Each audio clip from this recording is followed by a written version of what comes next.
Esse podcast é patrocinado por devinportugal.com.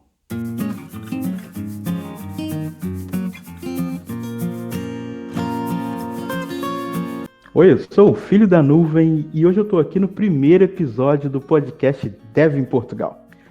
A ideia desse podcast é trazer pessoas para compartilhar ideias e experiências de vida e experiências também no mercado de trabalho aqui em Portugal. Hoje eu já estou começando esse podcast com a barra lá em cima, porque eu estou com o José Roberto, que é Senior Software Engineer na Farfetch. A gente vai conversar um pouquinho sobre a Farfetch, mas ela é uma empresa portuguesa e uma empresa global, empresa bem internacional, bem grande. E eu quis começar esse episódio com o José, porque além desse trabalho que ele faz na Farfetch, ele tem um canal no YouTube que chama Emerging Code, onde ele traz muito conteúdo rico e diferente. Me instiga muito o conteúdo dele, porque não é muito comum ver conteúdos sobre arquitetura de software, sobre system design, principalmente em português e no YouTube. Então ele se difere muito dos outros canais que a gente está acostumado. Então, José, eu quero te agradecer primeiro por participar aqui desse piloto aqui. Tô muito nervoso, desculpa se eu estou errado, você me desculpa, mas eu queria que você se apresentasse com as suas palavras e falasse um pouquinho também sobre esse projeto, sobre o que você tem feito no YouTube. Tá bem. Bem, primeiramente eu quero agradecer a você, Claudson, pelo convite e por abrir essa oportunidade para compartilhar um pouco da minha história. Bem, a Emerging Code, ela nasceu de uma iniciativa entre eu e um amigo em 2016.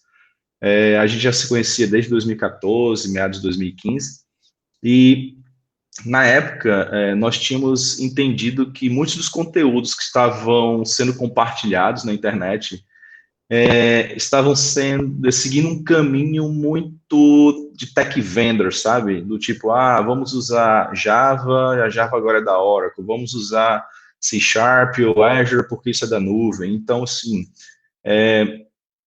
o que não é um problema no geral, eu não vejo isso como um problema. Até porque todos nós, uma hora ou outra, a gente vai exercer esse papel de tech vendor, né? A gente gosta de algumas tecnologias que fatalmente vai sobrecair sobre o guarda-chuva de uma empresa. Mas o principal ponto que nos levou a criar Emerging Code foi a congruência que esse amigo meu e eu tínhamos na forma de pensar nos assuntos que nós estávamos estudando na época, na forma como a gente desenvolvia software, e ainda hoje desenvolve, e como, principalmente, nós mentorávamos as pessoas que nos procuravam, além do tipo de conteúdo que a gente levava para as palestras, nos eventos que a gente participava, né? Entendi. E, seguindo nesse sentido, a gente decidiu compilar todo esse conhecimento e experiências adquiridas em projetos reais, né, sem ser POC nem nada, mas projetos reais que a gente participou de forma de âmbito nacional e internacional na época, e criamos o nosso primeiro curso, Domain Driven Design, assunto que a gente já vem falando já desde 2014. Foi a partir desse ponto em comum que a gente se conheceu. E esse curso ele foi lançado em 2017. De lá Caramba. para cá, 2017. 2017 falar de DDD, deixa eu pensar aqui. Não é É, muito do- comum. não era muito comum na época, mas já estava se aquecendo bastante esse assunto, né? DDD é um assunto que já vem desde 2003 com Eric Evans, né? Com o Blue Book. Na verdade, estou Então, pensando aqui, é que eu estou um pouco perdido no tempo, mas 2017 eu até tenho o livro azul, mas eu já tinha ele nessa época, mas mesmo assim, não é um tópico dos que mais você vê, populares, né? né? O que você mais vê são pessoas falando de building blocks, mas de DDD, como a gente falava na época, era um pouco incomum, assim. E de lá para cá, a gente lançou mais dois outros cursos de CQRS, e não é um CQRS baseado em frameworks, tanto que a gente não usa Uhum, framework de CQRS nenhum, né? uhum. Construída, a gente constrói basicamente muitas das coisas ali na mão nesse curso, e outro curso foi o de microserviços, e a gente conseguiu formar 170 alunos. Não Caramba, foram muitos alunos, mas formar 170 alunos em contextos bastante complexos de assuntos que pouco se fala, a gente conseguiu angariar aí bastante pessoas interessadas. Mas durante o ano de 2020, aconteceu um episódio que levou a gente decidir fazer uma pausa, né, para realizar algumas reestruturações de Time Merging Code. E os resultados desse trabalho, dessa pausa, foi a criação do canal no YouTube, com o mesmo nome, né, Emerging Code. A outra parte da estruturação foi decidida em conjunto, né, com esse meu amigo e sócio na época, o que me levou a assumir todos os trabalhos, né? E esse meu amigo, ele entendeu, eu não estou citando o nome dele, algumas pessoas que conhecem o trabalho provavelmente vão saber quem é, mas para quem não conhece, eu não pedi autorização dele, por isso que eu não estou falando o nome dele aqui. Okay. Ele entendeu que ele precisava seguir outros caminhos na carreira dele e colocar o foco em outras áreas da vida. No entanto, a gente entendeu nessa conversa que o trabalho iniciado pela Emerging Code não poderia parar. E aqui estou, né, continuando esse trabalho. Então, basicamente, para a gente fechar essa primeira parte, o objetivo do canal da Emerging Code era trazer conteúdos sobre arquitetura de software, como você já falou, e system design, principalmente em português, que não é comum, e outros tópicos relacionados a design de software, com a intenção de mostrar outras formas de pensar em como desenvolver software de maneira adequada e assertiva, né, levando em consideração também tópicos computacionais pouco falados em nosso idioma português, né? Além, claro, de trazer outros conteúdos sobre desenvolvimentos ligados ao mundo Microsoft, que é a stack que eu já venho trabalhando desde 2005. Então, é muito natural que vocês vejam conteúdos lá meus compartilhados sobre a stack Microsoft.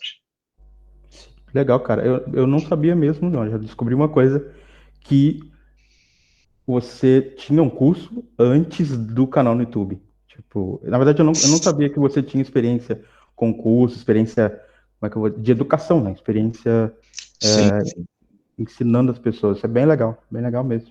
Parabéns pelo trabalho e parabéns pelo trabalho no YouTube também. Eu acho, eu quero um pouco fazer conteúdo sobre isso também. Não tenho tanta experiência como você, mas eu acho que é importante a gente falar sobre arquitetura.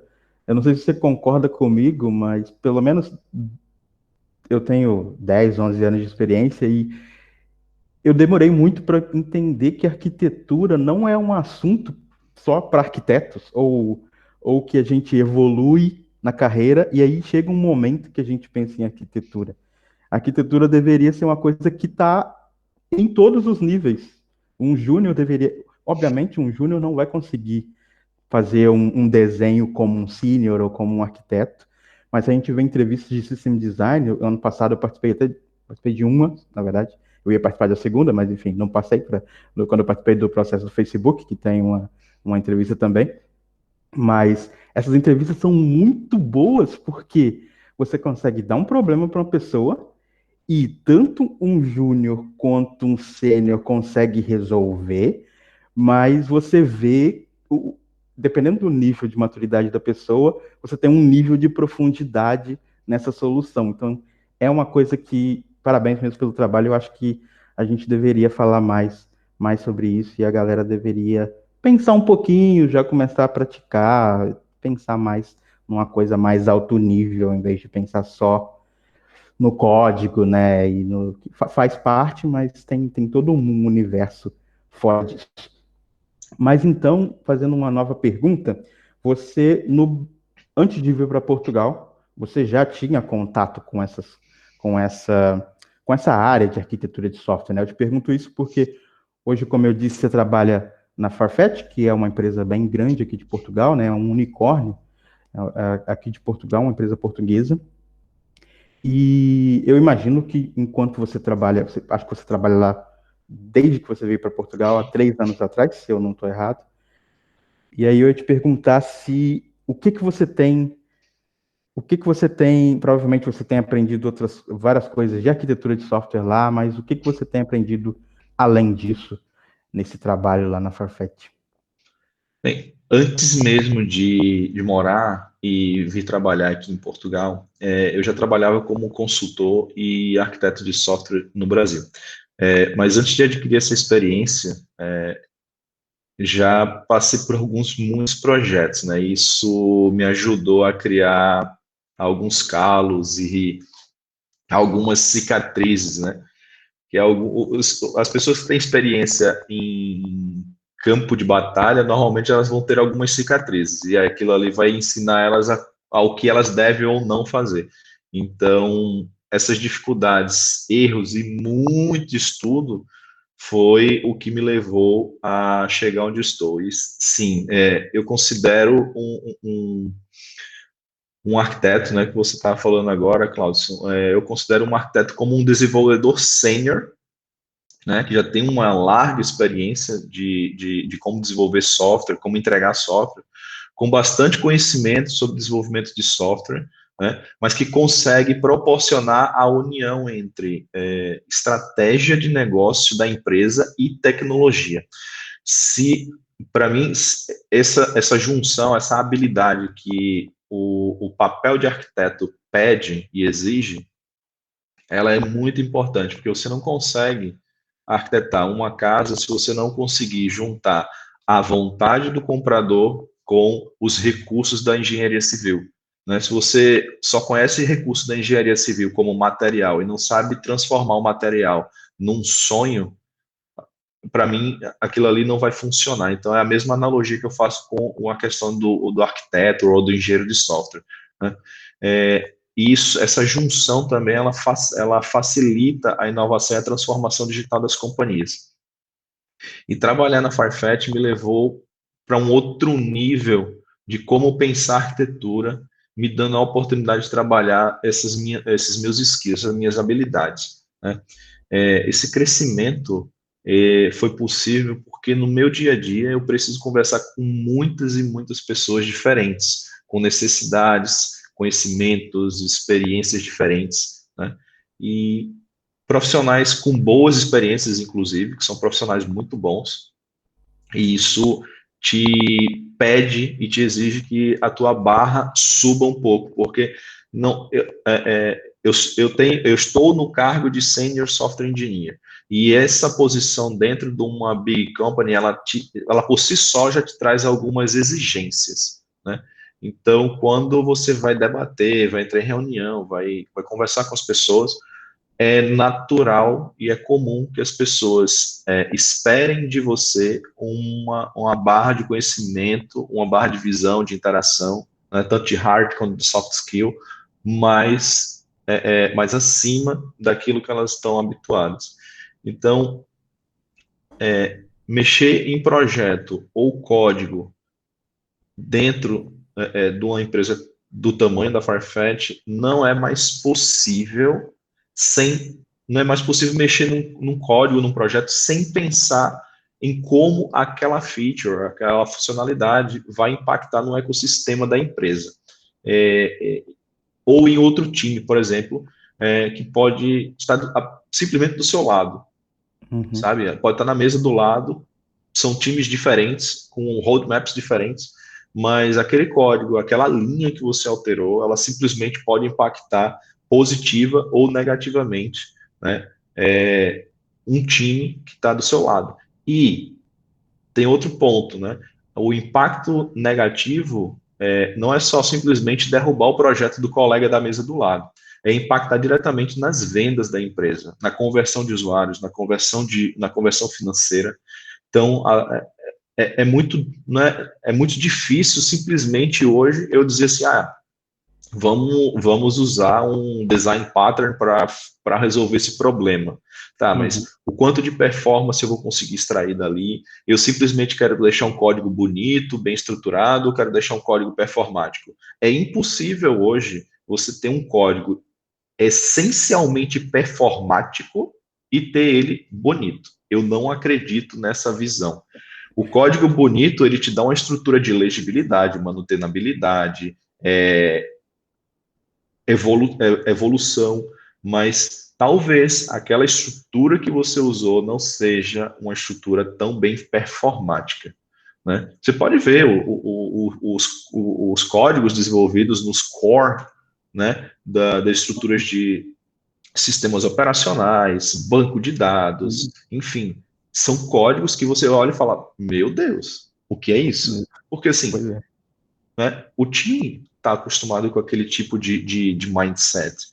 Você não pode chegar e dizer assim, olha, vamos criar uma classe aqui, um padrão de projeto factory, porque, meu, o cara não quer saber daquela factory, ele quer saber se o código vai reduzir milissegundos naquele processamento, que é o que vai dar de diferencial para ele no mercado.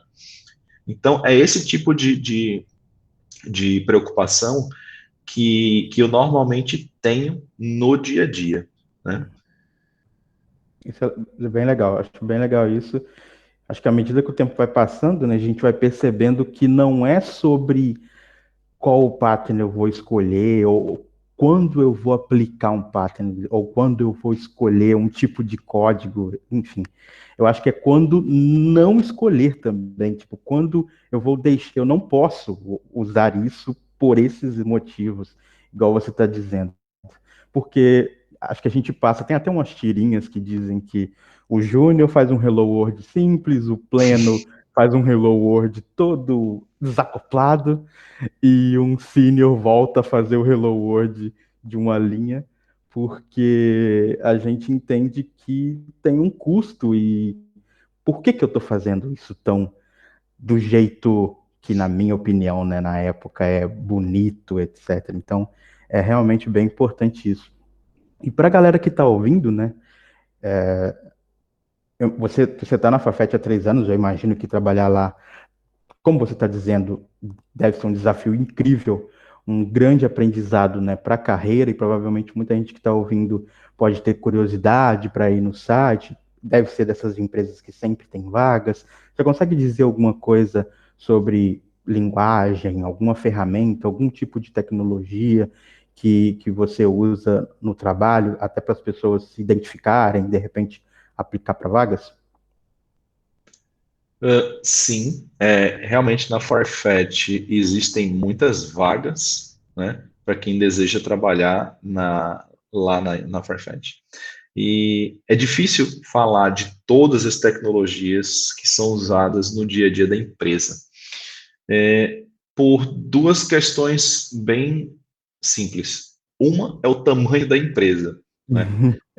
A Farfetch é muito grande. Possivelmente, ela possui, na verdade, vários clusters e times diferentes Uhum. trabalhando com tecnologias, ferramentas e necessidades completamente diferentes umas das outras. O outro ponto é a questão do NDA, mas basicamente, tentando responder essa pergunta de O uma NDA, para forma, quem não sabe, é um termo, eu não sei, eu não lembro mais o se eu não me Transformer, engano, é Non-Disclosure, o A Assign agora, Agreement, agora é Agreement, yeah, é isso, é Non-Disclosure Agreement. que É é um um termo de termo. confidencialidade, né? Uhum. Mas, assim, basicamente, a gente passou um tempo usando o .NET Full Framework em conjunto com o .NET Standard, mas agora a gente está migrando, acho que praticamente, não, eu não vou chutar um número, que senão eu vou terminar errando, mas muitos projetos mesmo já foram migrados para .NET Core, Ok. que é a linguagem principal, né? Tendo alguns poucos projetos, estou falando de linguagem back-end, né? Uhum, Alguns sim. poucos projetos efetivamente falando, usando Java. Existe Go, existe Python, existe Node, mas enfim, a supremacia da linguagem dentro da Farfetch é o .NET Core, com alguns Hum. projetos em Java, né? A gente usa também banco de dados SQL Server, Cassandra, Kafka para trabalhar com o processamento de stream de eventos, ou seja, a gente trabalha com a arquitetura de event driven, né?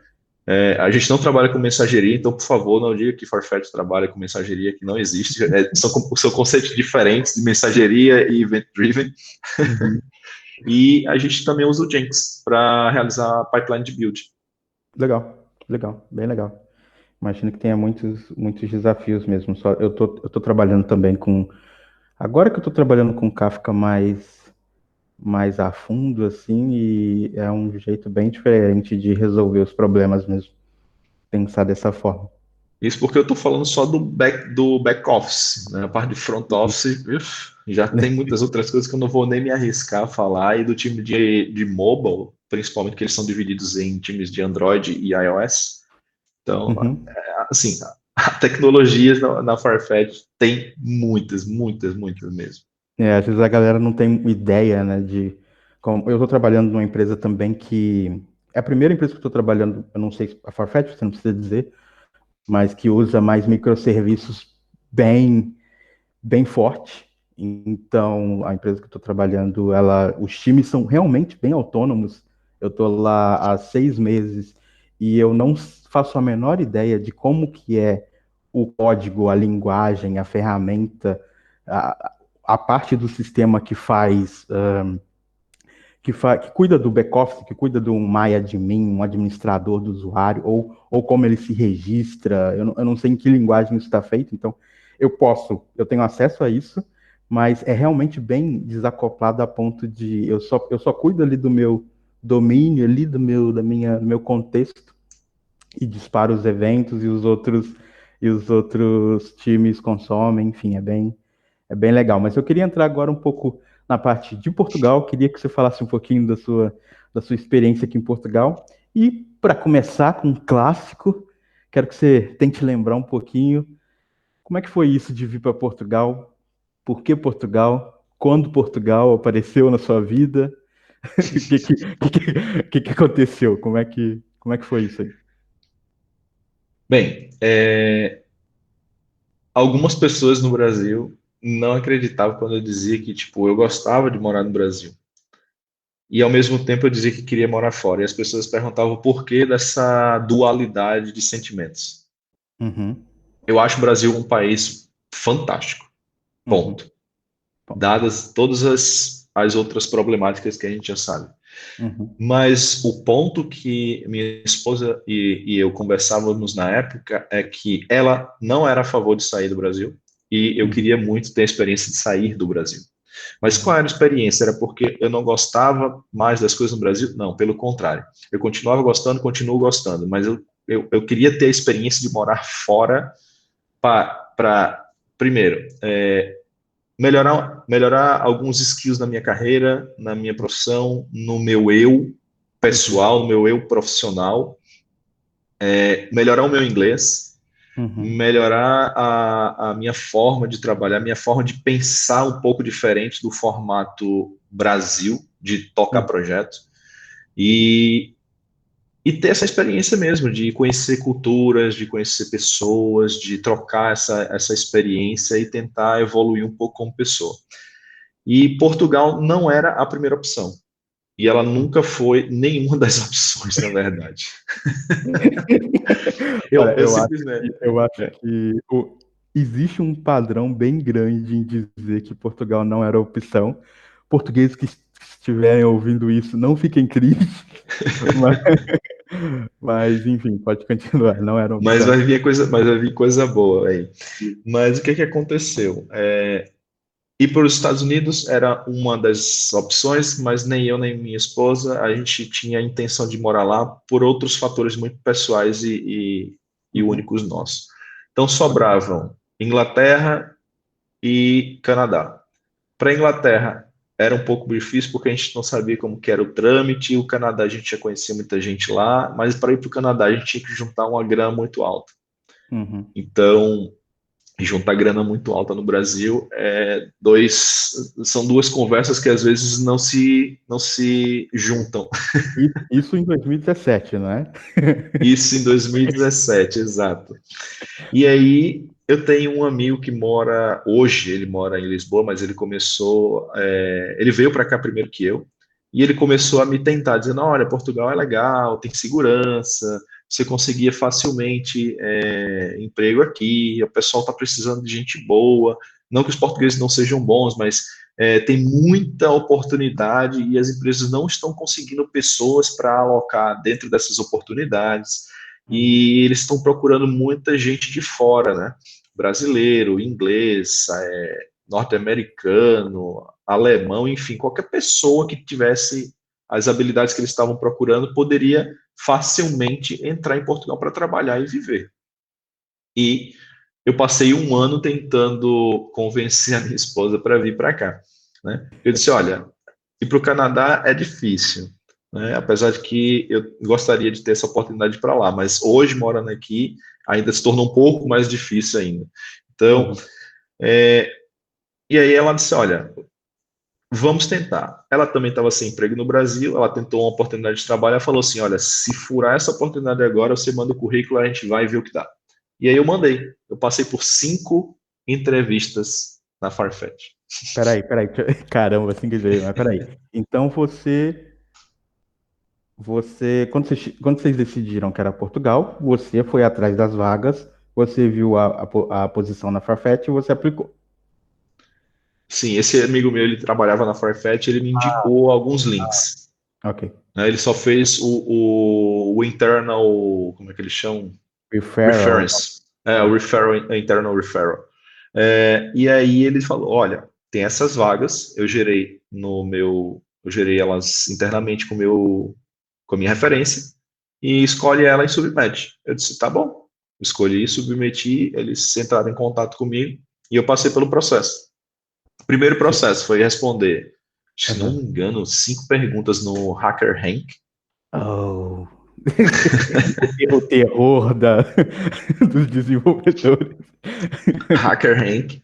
E, assim, são perguntas que normalmente a gente não usa no dia a dia.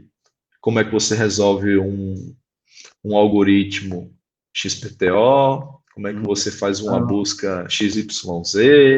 uhum. Enfim, Você já tentei sabia, responder. quando te mandaram o Hacker Rank, ou quando te falaram do processo, você teve tempo de se preparar e olhar, em rever essas coisas, ver essas Eles me coisas? deram 2 semanas. Uhum. Disseram, olha, você tem 2 semanas, mas cuidado, a partir do momento que você clica no botão Start, você tem 2 horas para responder. Eu disse, ok. Então vamos lá rever os conceitos, estudar Sim. de novo, ver como é que constrói a estrutura de dados e etc. Enfim, passei por isso, tomei pau em algumas, né? Já que a gente está aqui para falar a verdade e ser sincero, tomei pau em algumas e pensei, bom, já não passei por aqui, né? Porque na hora saiu o resultado. Sim, sim, sim, sai. Olha, você errou essas, acertou essa, errou parcialmente essas aqui. Eu digo, ok. Olha, então tá bom, vamos esperar para ver o que dá. Aí me ligaram, eu disse, olha, você passou, Caramba. apesar de não ter tido um resultado 100% no Hacker Rank, mas a gente gostou do resultado e vamos conversar agora com o pessoal mais técnico para ver como é que você sai com como é que eles chamam? System Design Interview. Aí eu disse, ok, vamos lá. E aí? Segunda fase foi isso? Não, isso aí foi na terceira conversa. Isso. Ok. Na segunda deve Aí, ser quase um a ano. segunda foi com o pessoal de RH, com um head of engineer deles, e aí, beleza, ele falou assim, olha, então tu vai conversar com o lead, e depois você conversa com outra pessoa técnica, e aí vem a quinta, que era a proposta. Eu disse, tá, beleza. A segunda pessoa técnica não teve, eu Uhum. conversei de novo com outra pessoa do RH e outro manager na época. E as perguntas que me fizeram foi por que você escolheu a Farfetch, o que é que você intenciona fazer aqui, tipo, Por que Portugal? por que Portugal e etc, etc, etc. Então ali já era para fazer o filtro mais refinado de tudo para saber do tipo, você quer vir para cá para usar Farfetch de trampolim ou você quer vir para trabalhar de verdade, para passar muito tempo com a gente aqui. Porque Sim. assim, a gente sabe que o mercado de TI, né? O mercado de TI é assim, tipo, você está aqui e meses depois que eu cheguei, eu comecei a receber proposta no LinkedIn, que era uma coisa de louco. É um Então, inferno, né? É, eu vou te fazer a pergunta, você, se não puder responder também, até pelo NDA. Não sei se isso. Talvez isso esteja na descrição das vagas da Farfetch, mas na sua época teve algum pacote de relocação, alguma coisa assim? não teve isso na época porque isso estava sendo na verdade estava sendo estruturado dentro da empresa. Então, algumas pessoas tinham pacote de relocation de uma forma, outros tinham de outra, outros tinham um valor, outros tinham um valor pouco menor. Então, assim, tinha muito. Então, se eu não estiver enganado, 6 meses depois que eu cheguei aqui em 21, daqui 3 dias faz 3 anos, exatos que eu cheguei aqui. Meus parabéns. Então, dia 21 de janeiro de 2018, eu cheguei aqui, né? Então, em julho, eles pediram para assinar um contrato que era um adendo de contrato, que era justamente o pacote relocation. Então, a partir dali, em julho de 2017, ou 2018, quer dizer, eles já tinham formatado como era que eles iam trabalhar o pacote relocation. E hoje na Farfetch tem o pacote relocation. Eu não sei dizer quais são, Uhum. mas eu sei dizer que existe alguma cláusula contratual, se eu não estiver enganado, de 2 anos. Se você Ok, passar menos do que isso, você é multado. E certo. eu acho que você fez um vídeo sobre isso, né, Cláudio, esses dias, que eu achei fantástico aquele vídeo. Concordo com muitas coisas dali. E, enfim, por algumas coisas que aconteceram, não só com a Farfetch, mas com outras empresas portuguesas, essa Uhum. multa ela passou a se tornar justa mediante ao que aconteceu no passado. É o que você Então, é disse, isso. né, da galera vir e não ficar e Isso. ir embora. Então é um risco, é um risco para a empresa também. Mas legal, então você passou por isso. Quero voltar um pouquinho, não precisa dar muitos detalhes, mas só o seu sentimento sobre a entrevista de System Design. Eu não sei se você tinha feito uma entrevista dessa antes, eu acho que não é muito comum no Brasil, talvez esteja se tornando agora, mas na época, você. Qual foi o seu sentimento? Matei a pau? Você. Ou foi totalmente novo? O que você sentiu na época? Na verdade, eu me senti mais confortável do que a parte de fazer o algoritmo no HackerRank, porque eu participei de algumas entrevistas. Eu trabalhei na Lambda 3 no Brasil, Sim, e uma das partes das entrevistas foi defender a arquitetura que eu tinha feito em outro projeto, usando também CQRS e Event Sourcing. legal.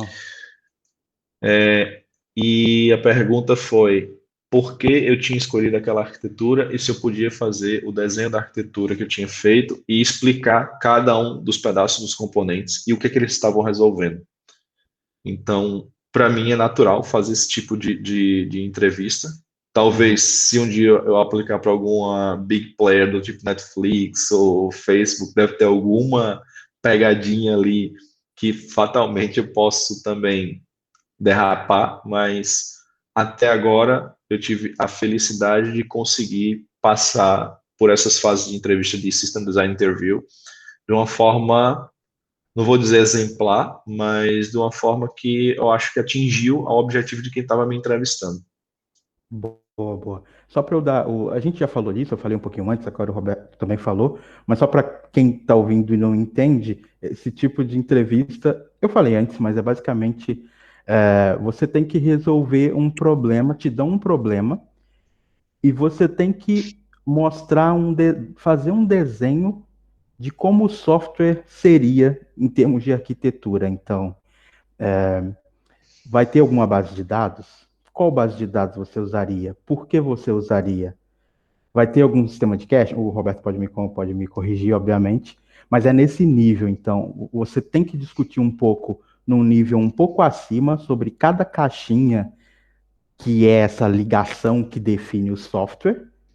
E você também aí você pode descer quantos níveis eu acho que você quiser. Obviamente tem o tempo da entrevista, mas, por Uhum. exemplo, se você está fazendo um API, você vai falar sobre esses storages, mas você também vai falar sobre o endpoint, o que você espera da entrada, o que você espera da saída, por que você, enfim, sempre defender por quê. Eu acho legal porque não tem um super certo e um super errado, mas você tem que tentar mostrar os trade-offs, o ponto positivo e o ponto negativo disso. Então, uma entrevista de system design é mais focado em arquitetura nesse, nesse sentido. Legal, cara, legal, legal. Que bom. Eu, que bom que você já, até pela própria Emerging Code, acho que você já tinha essa vivência.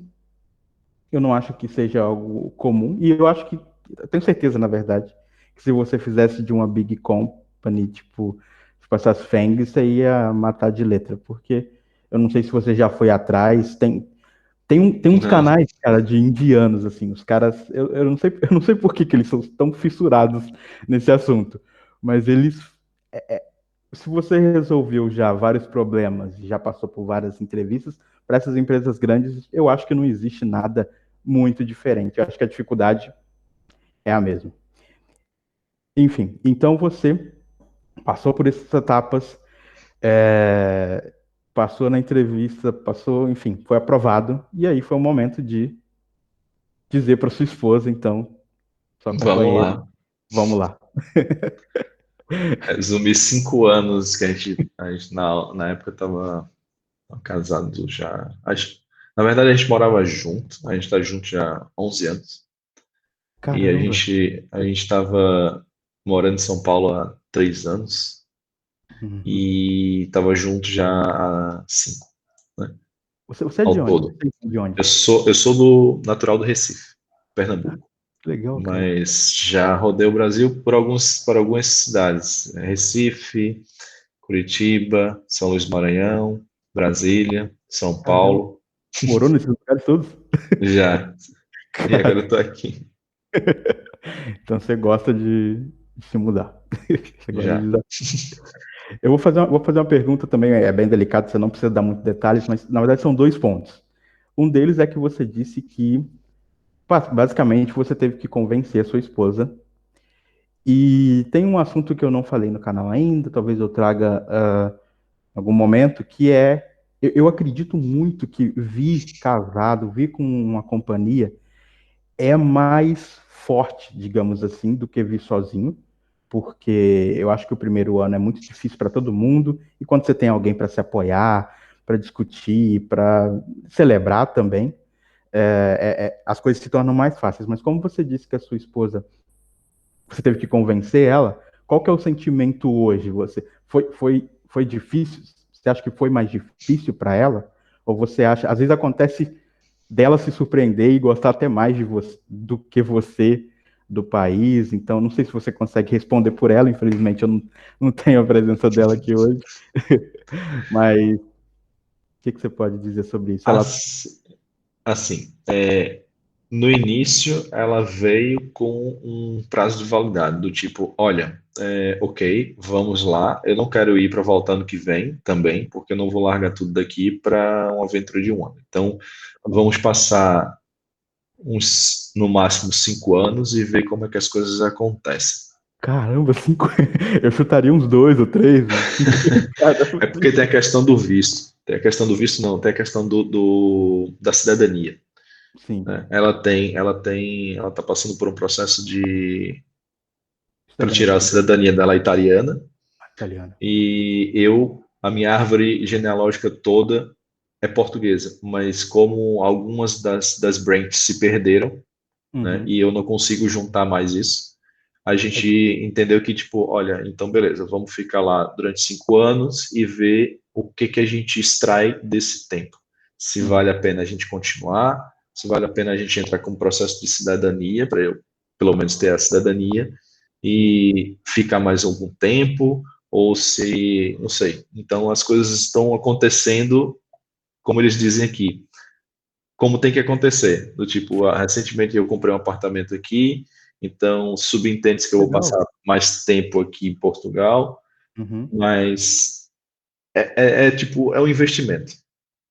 Então, para quem vem de fora, talvez a pessoa tenha, no meu caso, eu não tenho raízes, então, Já até pelo, já ficou bem pelo que eu claro. já comentei aqui, eu gosto muito de todos os lugares que eu passei, de Uhum. verdade. E existe um ditado que, a partir do momento que você sai da sua cidade natal, você sempre vai viver saudosista, porque você vai sempre carregar um pedaço de cada lugar que você viveu.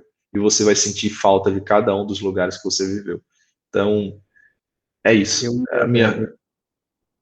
eu ia dizer algo muito parecido, eu concordo exatamente. Não conhecia esse ditado, mas tem toda uma crítica e um debate, né, sobre os brasileiros que vêm para cá e ficam só o período da cidadania e depois vão embora. Tem um debate sobre isso, uma discussão, mas é difícil, depois que você sai até do seu país mesmo, não tem um motivo grande para você ficar num lugar. É meio que você cortou o maior vínculo que você tinha com muitas pessoas que você É, conhecia. Então, é natural pensar, e se eu morasse no Canadá, igual você, né, já pensou no passado e tal. Então, você acabou respondendo uma das minhas perguntas, que era sobre isso, se depois de hoje você vai fazer 3 anos agora, em poucos dias, eu ia te perguntar o que te mantém em Portugal, como foi se você encontrou o que você esperava de Portugal, aquelas coisas que o seu amigo te disse, ele foi um amigo da hora, ou ele foi um amigo da onça, que falou várias mentiras sobre Portugal, você encontrou o que você buscava em Portugal, ou você se encontrou coisas que você não esperava, foi surpreendido, alguma coisa nesse sentido? por ele ser uma pessoa muito exigente, Aham. né? E ele conseguiu sintetizar algumas coisas, tanto as coisas boas quanto as coisas que eu não vou dizer que são ruins, né? Mas são situações ou coisas mesmo que acontecem mesmo, de processos ou de pessoas no dia a dia que não te deixam confortáveis. Mas o que que me prende aqui em Portugal? Absolutamente nada, assim como não me prendia no Brasil, Uhum. mas tem muitas coisas em Portugal que me deixam confortáveis em morar aqui, como segurança. Eu vou repetir o que muita gente já repetiu, mas é Uhum. segurança, estabilidade, em poder trabalhar hoje, né, nessa situação que a gente está vivendo agora, em Uhum. empresas portuguesas estáveis, ter uma condição de vida com qualidade de vida, tanto no meu dia a dia pessoal quanto no meu dia a dia profissional, poder construir um patrimônio aqui, coisa que no Brasil eu trabalhei, eu estou com 20 anos de experiência, vou fazer 21 esse ano, né, de Caramba. carreira. Então, tipo, imagina, eu estou aqui há 17 anos, lá no Brasil eu não consegui ter tudo que eu tenho aqui, né? Uhum. Então, Portugal para mim é um lugar muito feliz, né? Nenhum Uhum. lugar é perfeito, mas é um lugar muito feliz.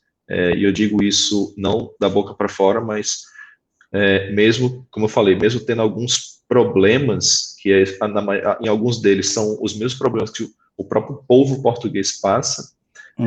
eu considero Portugal um lugar acolhedor, um lugar que te proporciona ter qualidade de vida, se é isso que você busca, de ter Uhum. tranquilidade, de ter segurança, né? De ter um alento na sua vida do tipo assim, putz, agora eu tô tranquilo, eu posso chegar em casa, não vai me faltar nada, as Uhum. contas estão todas pagas, eu tô trabalhando no lugar da hora, então, Da hora, legal. Acho legal isso. Eu também, meu sentimento também é o mesmo.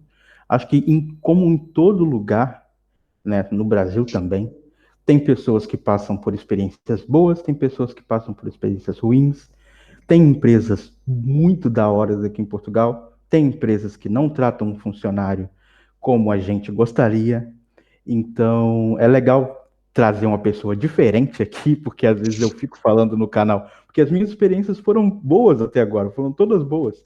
Então, às vezes eu fico falando no canal muito positivo, mas a ideia desse podcast também é trazer outras pessoas para falar situações ruins ou outras situações boas, para dar uma visão mais ampla também, para mostrar que não sou só eu que tenho situação boa, e também existem situações ruins.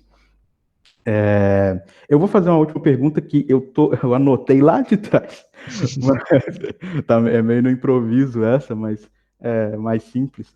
Você falou que quando você estava procurando, você queria sair do país e as suas alternativas sempre foram lugares onde o inglês era uma língua oficial, se eu não me engano, porque você falou sim, da sim, Inglaterra, você falou dos Estados Unidos, e eu acho que o Canadá também tem inglês como língua oficial. isso, E você também falou que queria melhorar um pouco o inglês. Não sei se eu estou errado. exato. E você veio para Portugal. Então eu vou fazer essa pergunta polêmica, porque assim, eu fiz um vídeo sobre inglês, sobre ser fluente, precisar da fluência para aplicar para uma vaga, etc. E teve só um comentário de uma pessoa que meio que riu um pouco de mim, porque eu estava defendendo esses pontos e ele falou. Ah, mas você foi para Portugal?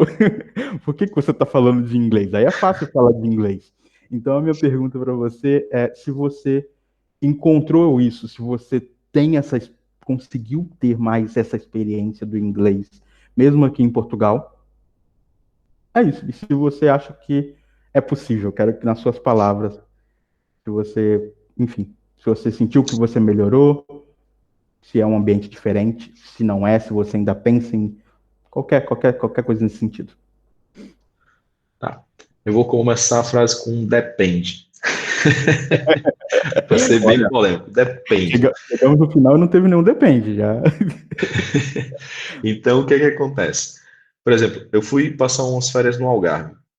No Algarve é um lugar que fica dentro de Portugal, mas em todo lugar que eu fui, a maioria das pessoas falavam inglês. Algarve. Tem lugar, tem lugares que falam em português no Algarve? Óbvio que tem. Tá dentro de Portugal, vai falar em português. Mas muitos restaurantes que tinham indianos, que tinham chineses, que tinham inglês, francês, por exemplo, era tudo inglês. Uhum, Melhorei meu inglês em Portugal? Sim. Eu preciso do inglês para viver em Portugal? Absolutamente não. uhum, Eu falo inglês no meu dia a dia? Depende. Depende do time que eu interajo, depende das pessoas que estão dentro do grupo naquele momento. A gente trabalha sobre o processo de exceção. Se uma pessoa que está dentro do grupo não fala português, a gente automaticamente faz o switch para inglês, em uhum, respeito àquela pessoa. Ah, mas ela não está em Portugal. Tá, mas aí tem uma questão de empatia. A pessoa acabou de chegar. Ela não tem a obrigação de saber o idioma português. Se for, por exemplo, tem uma pessoa que eu acho que, se eu não me engano, é da Finlândia, enfim, alguém de uhum. fora daqui da Europa já está com a gente aqui mais de ano. E ele, naturalmente, hoje já consegue participar em reuniões que falam em português. Mas Legal. outro que chegou recentemente, não. Então, assim, é uma questão muito de empatia. E se dá para melhorar o inglês morando em Portugal, dá. E o depende da empresa com a qual você trabalha. Se ela é uma empresa que presta serviço, ou se é uma subsidiária que veio, sei lá, de Amsterdã, se veio Uhum. da Alemanha, se veio da França, fatalmente você vai precisar falar inglês constantemente. Então, depende, né? Boa, Mas boa. óbvio que você consegue melhorar o seu nível de inglês aqui. Da hora. É, eu também concordo totalmente com você, mas eu queria que outra pessoa dissesse. Eu acho que depende. Eu também tive a experiência de, provavelmente você em 3 anos, né, está num time onde, como você disse, uma pessoa não fala português. Então, todas as reuniões, planning, a daily, retro, review, todas as reuniões do time vão ser em inglês. Então, você vai falar muito inglês.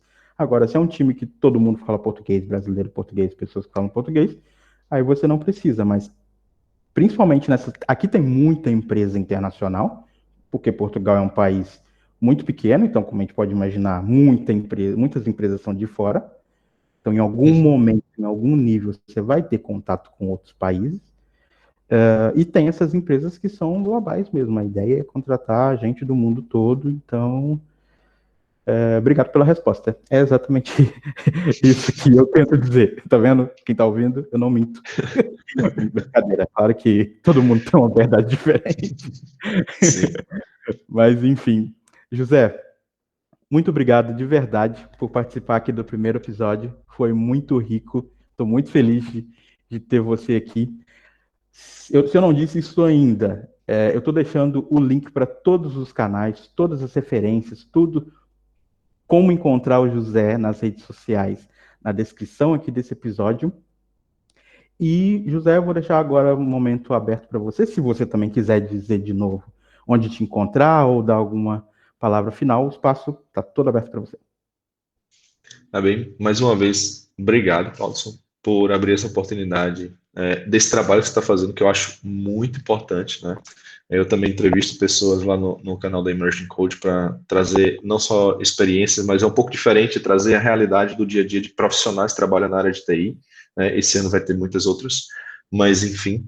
E muito obrigado de verdade em poder abrir esse espaço para eu poder compartilhar um pouquinho dessa experiência, né? Que muita gente merece, né?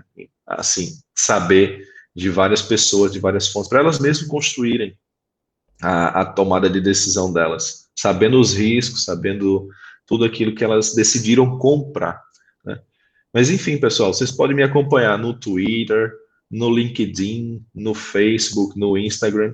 E eu vou deixar aqui as referências do Twitter, que é o @jrobertofaraújo, o LinkedIn /company /emerging code, Facebook /emerging code e Instagram, que no caso é o @emerging code. Vocês podem me encontrar nessas redes sociais. E muitíssimo obrigado por vocês terem ouvido a gente. Obrigado, José. Eu vou deixar de novo na descrição do episódio. E é isso. Vejo vocês no próximo episódio. Valeu, José.